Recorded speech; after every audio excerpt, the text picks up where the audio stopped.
Atmospheric deposition and the effects of atmospheric pollutants and excess nutrients is a long-standing area of research in the Northeast United States, and looking at the impacts on forest health and productivity and fertility.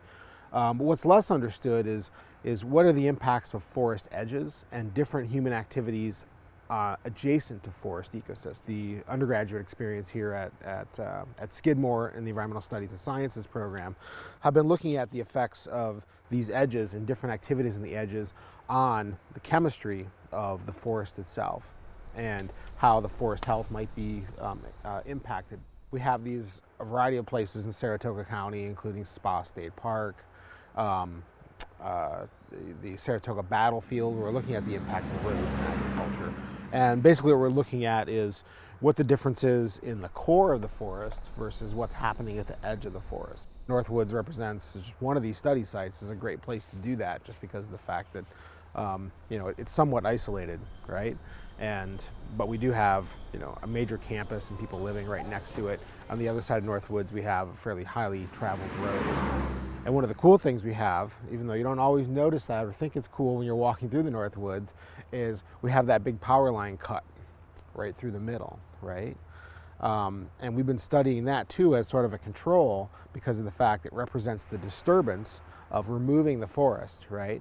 But there's no other activity associated with it, no cars, no people living or anything, right? So we can look at the effect of the disturbance of forest removal and just having changes of air masses between forest and non-forest areas. So we've been using the Northwoods for that as well. We're in a lucky situation in the Northeast United States, actually, because we cut down all of our forests in the 1800s through the 1900s. And because of abandonment of agriculture, deciding that there are better places to grow food crops, a lot of forest has regrown in the Northeast United States. So for our whole region of the Northeastern, or even really the Eastern United States, more carbon dioxide comes into the landscape and goes out every year in respiration. So we're what's called a net sink, all right, because of all this regrowth.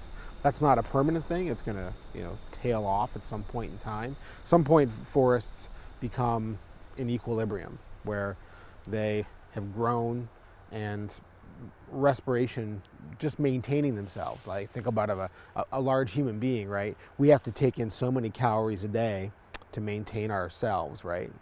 And maintain our weight and maintain our metabolism, right? If we take in more, we gain weight, right? If we take in less, we lose weight. And if we don't get enough over a long period of time, we die. Forests are and trees are kind of the same way. And we've seen this in agricultural lands and disturbed forests globally, right? If we disturb it through tillage or move the soil in some way, shape, or form, soil organic carbon or soil organic matter decreases rapidly. Okay, so we've seen this basically anywhere globally, and it's difficult to put back in, right? So to create these conditions, and some of the conditions that create this aggregation and this relationship between soil microbes and roots and all this stuff takes a long time to establish. We're talking about hundreds and thousands of years, and so it isn't something that establishes itself really, really rapidly. So, so it's a pretty amazing, complex thing. It's not something that's appreciated all that often, right? People know soils are important. I don't think they understand the complexity, and that a huge chunk of the diversity and unknown diversity on this planet is in microbial form in soils.